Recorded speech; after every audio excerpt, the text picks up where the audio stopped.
Então, boa noite a todos. Meu nome é Marco Antônio, eu sou voluntário da casa. E antes da gente começar a nossa preleção evangélica, eu convido a todos a fechar os nossos olhos para a gente entrar em comunhão com o Pai. Então, vamos nesse momento, tranquilizando os nossos pensamentos, deixando os nossos pensamentos do dia a dia, os pensamentos comuns da nossa cabeça, do nosso pensamento, da nossa consciência, lá fora, e vamos reservar este momento somente para nós. Vamos respirando profundamente, deixando fluir todo esse ar. Vamos entrando em sintonia com a energia do ambiente que já foi preparado pela espiritualidade bem antes da nossa chegada neste salão. E vamos saudando o nosso mentor espiritual, esse amigo de todas as horas que nos intui sempre nos melhores pensamentos, cabendo a nós aceitá-los. Vamos nos ligando com a Maria de Nazaré, Mãe de Jesus, nosso Mestre amado, nossa mãezinha espiritual, que nos acolhe em seus braços nos nossos momentos de dor, de aflição, e juntos vamos caminhando até o nosso Mestre amado, o nosso Mestre de luz, o nosso Mestre que está vivo dentro de nós todos os dias, todas as horas. Te agradecemos, Mestre amado, pelo teu evangelho de amor, de luz. Te agradecemos pelos ensinamentos deixados e principalmente pelos teus exemplos de amor incondicional na implantação do reino de Deus dentro de nós, através do esforço individual de cada um. E assim, todos juntos agora, vamos em direção ao Pai da vida, agradecidos que somos, Pai. Nós estamos aqui mais uma vez para falar das coisas boas da nossa vida, do nosso aperfeiçoamento, dasquelas ruins que estamos nos preparando para enfrentá-las de cabeça erguida. Vamos saudando e vamos agradecendo ao Pai da vida por mais esta oportunidade desta reencarnação. E agradecidos que somos, Pai, nós te oferecemos a prece. Pai nosso que estais nos céus, em todos os corações, santificado seja o vosso nome, venha a nós o vosso reino, seja feita a vossa vontade, assim na terra como no céu. O pão nosso de cada dia nos dai hoje, Senhor. Perdoai as nossas ofensas, assim como nós perdoamos a todos aqueles a quem nos têm ofendido. Não nos deixes, Pai, cair em nenhuma tentação. Livra-nos de todos os males e principalmente de praticá-los. Pois a ti pertencem todos os reinos, o poder e a glória para todos sempre. Graças a Deus, graças a Jesus, que assim seja.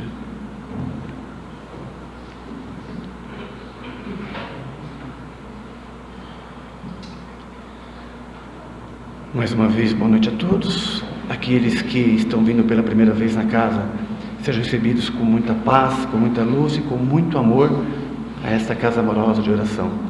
Aqueles que estão vindo fazer os seus tratamentos, sejam igualmente bem-vindos, e rogamos a Jesus e a Deus que todos nós encontramos aqui hoje aqueles que viemos buscar nessa noite tão maravilhosa, tão abençoada, por estarmos aqui buscando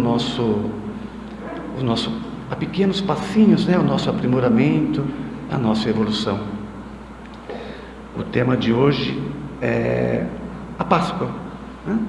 Estamos na semana da Páscoa, comemorado pela religião cristã, e nós temos algumas palavrinhas para a gente debater hoje, tá bom? Então, para falarmos da Páscoa, vamos, antes disso, pessoal,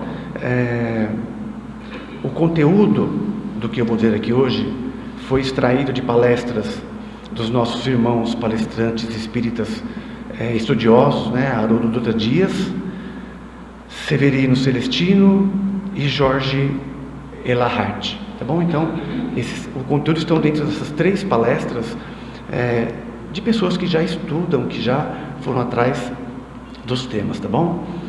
E o objetivo hoje é que a gente possa sair daqui entendendo sobre a Páscoa e o que o Espírita tem a ver com ela, tá bom? Vamos voltar um pouquinho ao tempo, então, uns 3.500 anos mais ou menos, lá no tempo de Jacó, né? Jacó era filho de uma família com mais ou menos 15 filhos, ele era o 13º filho da família. Então, por já ter nascido quase perto dos totais de filhos, ou seja, na idade mais avançada do pai, ele tinha uma certa preferência pelo pai, né? E isso causava uma certa inveja em seus irmãos. Além disso, o pai deu a ele uma túnica, né, que ainda causou mais ainda revolta entre os irmãos, muita inveja, né? Então, os irmãos queriam afastá-lo de qualquer forma, com inveja, né? E aí, eu já aponto uma primeira reflexão para a gente ver um pouquinho mais na frente, que eles vão ter uma ação com José, e lá mais na frente vão ter que resgatar isso, né? Ação e reação, que nós falamos na semana passada na Lei da Igualdade, lembram? Quem estava aqui lembra, né? Então, num certo dia, pastoreando, né? Todos os irmãos combinaram de matá-lo, né? Afinal de contas, era o mais novinho, então predileto, não estava legal isso não. Então, numa determinada hora, tiraram a túnica dele, né? Passaram um sangue de animal e jogaram ele dentro de um poço. E foram comer, né? E quando estava... Era uma região onde era caminho para o Egito, né? Então um dos irmãos falou: olha, vem vindo uma caravana, não vamos matá-lo não. Vamos aproveitar e vamos ganhar dinheiro com ele, né? Afinal de contas, ele é o predileto, então vamos... E isso foi feito, né? Ele foi vendido para as caravanas. E nessa caravana tinha pessoas que vendiam esses escravos, né? Se tornavam escravos lá no Egito. E assim foi feito. José foi vendido para essas caravanas que levaram ele até o Egito. Chegando ao Egito, ele foi trabalhar nas cozinhas, né? Em trabalho operacional. E existia o faraó, né? Então, nesta época que José chegou lá, o faraó tinha tido um sonho com 7 vacas magras, 7 vacas gordas, né? Tinha sonhado também com outros elementos gordos, magros, e ninguém, isso deixou ele um pouco abatido, e ele foi perguntar para os feiticeiros, os magos, né, do palácio onde ele residia, e ninguém conseguia decifrar esse sonho. E isso deixou ele um pouco mais abatido, mais furioso, mais assim, com mais raiva de não ter ninguém que pudesse revelar esse sonho, porque estava tirando o sono dele. Até que um dos cozinheiros, falando com um dos soldados, disse que havia um prisioneiro, né, José, né, que revelava sonhos. Porque José, ele era um médium onírico. O que é um médium onírico, né? É aquele que busca as coisas espirituais, traz para a terra através de sonhos. Então, José, talvez, né, para que não fosse tão maltratado lá, começou a revelar esses sonhos para os seus colegas de cela, para os seus colegas de trabalho. E isso chegou no faraó. Então o faraó mandou urgentemente buscar José e trouxe ele até o faraó. E nisso o faraó contou para ele sobre o sonho que ele teve, sonhos duplos, né? E José falou que aquele tipo de sonho era normal, né? E que ele iria revelar, e revelou o sonho ao faraó, que as 7 vacas magras e as 7 vacas gordas significava tempos, né, de bonança e tempos de miséria. Então seriam 7 anos de bonança e 7 anos de miséria. E José, grande médio que era na época, inclusive apontou a solução, né? E qual era a solução? Se preparar, né? De cada colheita, guardava um pouquinho nos depósitos para o tempo das vacas magras, né? Do tempo de miséria. E assim foi feito, dia foi, dia veio, né? E passou-se os 7 anos e veio os 7 anos de miséria. Só que o Egito, de todas as nações daquela época, é a que estava mais preparada, por conta da revelação de José. E aí volta para a família de José, que nos tempos de miséria não tinham o que comer, e resolveram ir para o Egito buscar comida, alimento. Veja, chegando lá, quem foi que encontrou? José, né? A família não reconheceu José, José os reconheceu. E depois de feito alguns trabalhos internos daquele dia, né, convidou-os para morar ali com ele, ficar sob o cuidado dele. E é aí que eu falo, né, pessoal? A gente vai, José, como um bom coração que era, acabou perdoando os seus familiares, né? Então, outro ponto que a gente precisa de refletir assim: como é que está essa parte de perdão em nossas vidas, né? Será que nós estamos praticando perdão? Será que nós estamos sendo humildes o bastante para aceitar o perdão, né? E aí, então, José deu trabalho para os pais, né? Para sua família toda, que ficaram ali, e ali foi. E com isso, sabendo que o Egito era uma terra farta, todos, né, os hebreus de outras nações foram para o Egito. E o faraó, contente com aquela grande bonança que tinha, onde ninguém tinha, né, convidou José para governar o Egito. Se tornou governador do Egito. Ele se tornou amigo da família, né? Então, desta forma, e começou a multiplicar os hebreus dentro do país, do Egito, né? José morre, passa o tempo, José morre, o faraó morre, o faraó automaticamente é substituído por outro, e este que entra não teve experiência que aquele antigo passou com José, né? Do conhecimento, da solução dos problemas. E ele via só crescendo forças estranhas dentro do seu país, os hebreus, né? E ali, veja, eles tinham, por conta de José, eles tinham tido todos os benefícios que o povo egípcio tinha, quase todos, né? Inclusive praticar a sua religião ali dentro. Quando o novo faraó entra, o que acontece? Ele corta tudo, né? Vai cortando tudo, vai passando o tempo, ele vê mais hebreus se multiplicando, e ele pensa: eu vou acabar me dando mal com isso, porque esse pessoal vai ficar em número maior e vai acabar me dominando aqui. Então o que ele faz? Ele escraviza os hebreus, né? E nesta, ele continua se multiplicando, e ele ordena, além de outros benefícios tirados, os hebreus faziam quase que nada, eram maltratados, já passavam a necessidade, já não tinha alegria de outrora, enfim, o negócio começou a ficar pesado para o lado deles. E aí o faraó dá uma sentença final, né?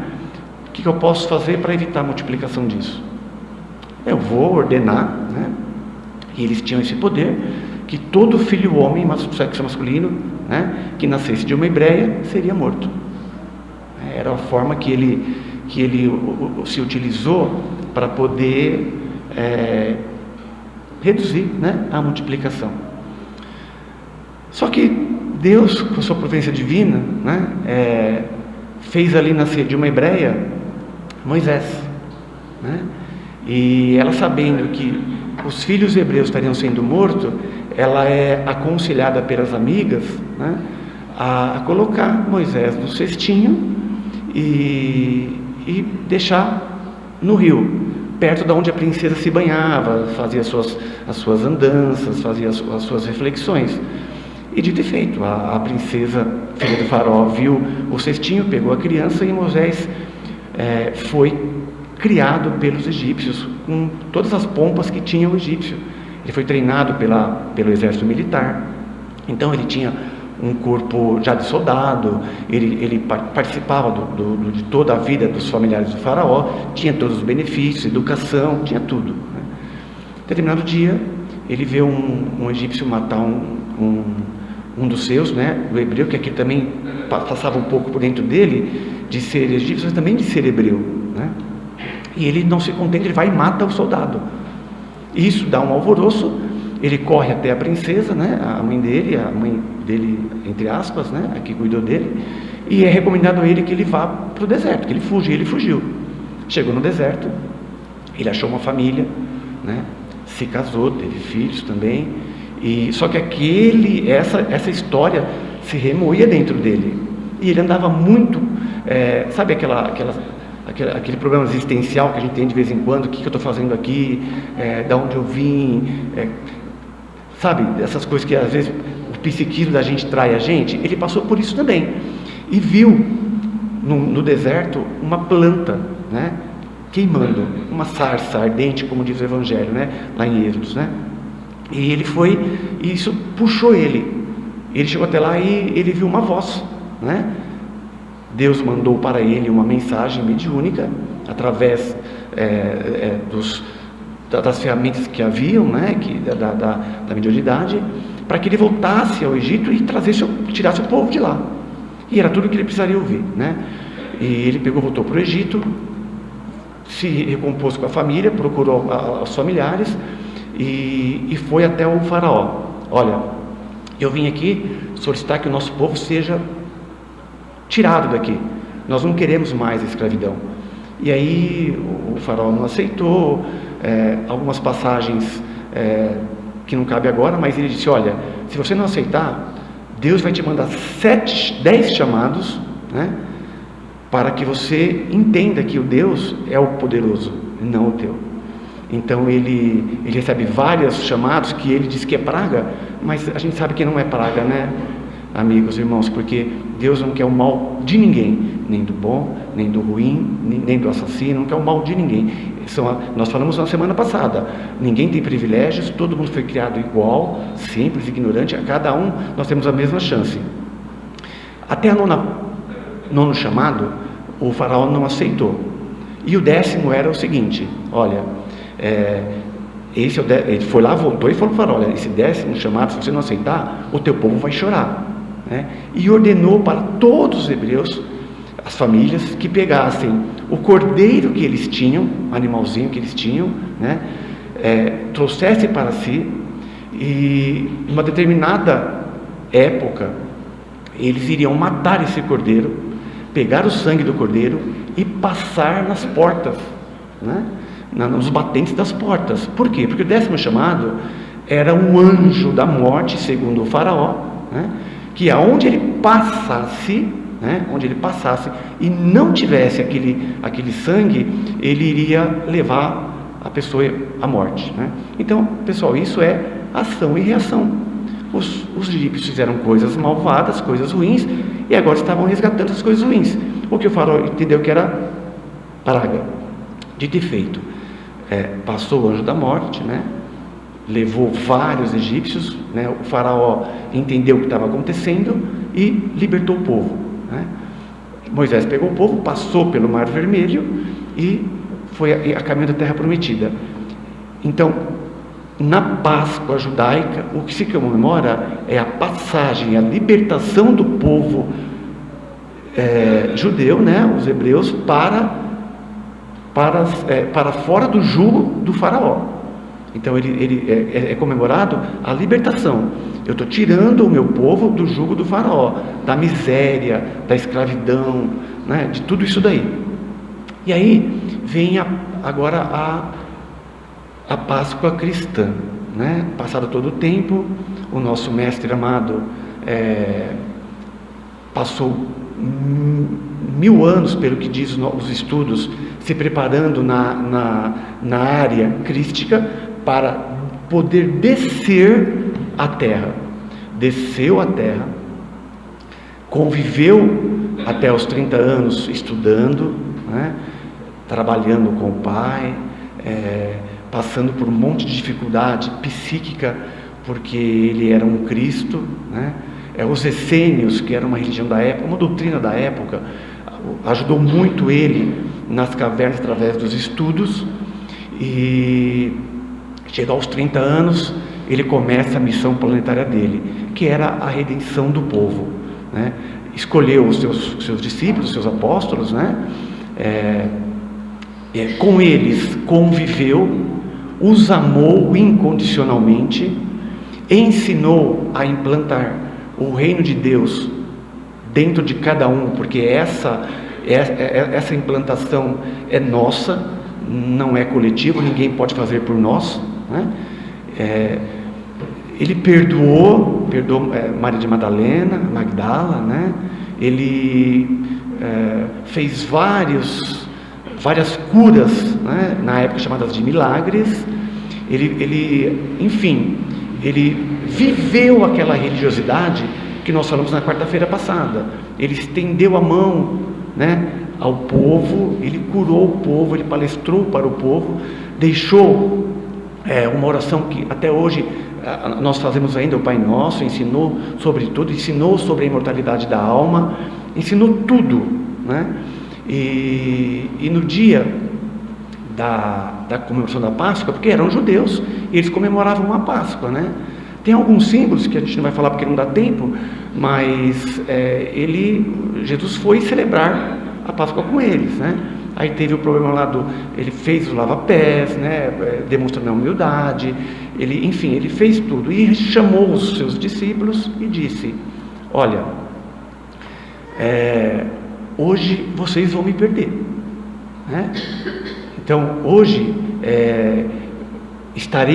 mesmo vocês me perdendo, eu voltarei e estarei com vocês sempre, caminhando com vocês na divulgação do cristianismo, das boas novas, ajudando o povo a entender sobre o reino do céu, sobre o reino de Deus, sobre as coisas que nos levam ao nosso aperfeiçoamento, né? E aí abateu aquela tristeza sobre todos. Jesus passa por toda aquela via crúcia, né? É crucificado.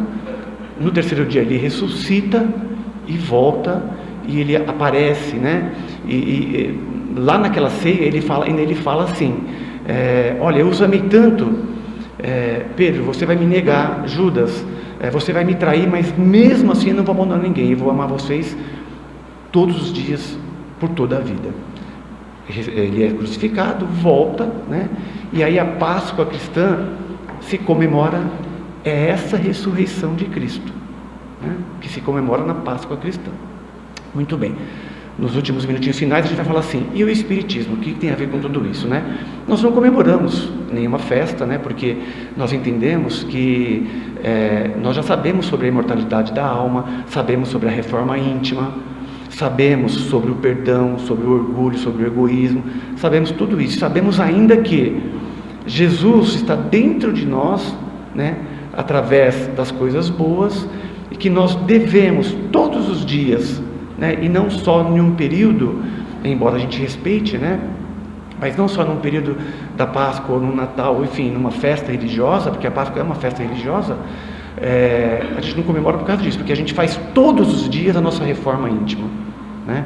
Então é uma história que teria que ter mais tempo para a gente falar, porque é tão bonita, né? Tão emocionante, que Jesus, ele continua no nosso meio, né? Ele continua nos influenciando, nos intuindo. Quando a gente está assim, ruim, nós podemos nos perguntar, né, o que Jesus faria no nosso lugar, e eu tenho certeza que a resposta vem para a gente. Às vezes a gente não consegue entender, a gente não consegue captar, porque nós ainda estamos muito grudados na parte material. Isso é todos nós, né, pessoal? Porque se assim não fosse, nós não estaríamos aqui. Mas que bom que nós estamos a passinhas de formiguinha, que nós estamos devagarzinho. Nós estamos, hoje por exemplo, eu estou vendo um salão maravilhoso, né? Muitos encarnados, muitos desencarnados também, maravilhoso, todo mundo aqui contribuindo um pouquinho mais para a reforma íntima, para a evolução, para o entendimento da palavra de Deus através do Evangelho, né? Então, que coisa boa, que a gente possa sair daqui e viver aquela religiosidade, que eu me lembro que eu falei na quarta-feira passada, e que Jesus viveu aqui entre o seu povo na época, né? A gente entende que se dá muita atenção nele na cruz, mas o problema dele não foi a cruz, né? Ele, na verdade, ele já estava afoito para que a missão acabasse, porque ele não aguentava mais, era tanta energia que ele não conseguiria ficar mais tanto tempo encarnado. Então, assim, o que mostra para a gente a parte moral que nos traz, que Jesus nos ensinou, foi o que ele viveu nos últimos 3 anos da vida dele, deixando para a gente exemplo, deixando para a gente ensino e deixando para a gente o Evangelho, que basta que a gente queira, né? Na semana passada a gente falou sobre a lei da igualdade e ficou bem claro para a gente assim: nós todos somos iguais, somos nós que desviamos o caminho através da imperfeição que nós mesmos causamos e que nós mesmos temos que resgatar, né? Então, que possamos estar com os olhos abertos, com o coração aberto ao nosso próximo, ao nosso irmão, perdoando, aceitando, participando, pedindo perdão, né? Para que nós possamos sair desta encarnação com mais bens, com mais virtudes do que material, porque o material fica no túmulo, não é mesmo? Então, que Jesus possa estar conosco agora e sempre. Convido a todos para fechar os nossos olhos, para a gente fazer a nossa vibração final. Te agradecemos, Mestre amado, que está vivo conosco todos os dias, nos amparando, cuidando de todos nós. Obrigado, Pai, por mais essa oportunidade de estarmos todos juntos aqui para falar em Seu nome. Que todos possam ter encontrar aquilo que veio buscar no Evangelho, no tratamento, que possam retornar aos seus lares em segurança. E assim, Pai, nós te agradecemos com a prece. Pai nosso que estais nos céus, santificado seja o vosso nome. Venha a nós o vosso reino. Seja feita a vossa vontade, assim na terra como no céu. O pão nosso de cada dia nos dai hoje, Senhor. Perdoa as nossas ofensas, assim como nós perdoamos a todos aqueles a quem nos têm ofendido. Não nos deixeis, Pai, cair em nenhuma tentação. Livra-nos, Senhor, de todos os males e principalmente de praticá-los, pois a Ti pertence todos os reinos, o poder e a glória, para todos sempre. Graças a Deus, graças a Jesus. Bom retorno a todos, bom tratamento. Feliz Páscoa com Jesus a todos.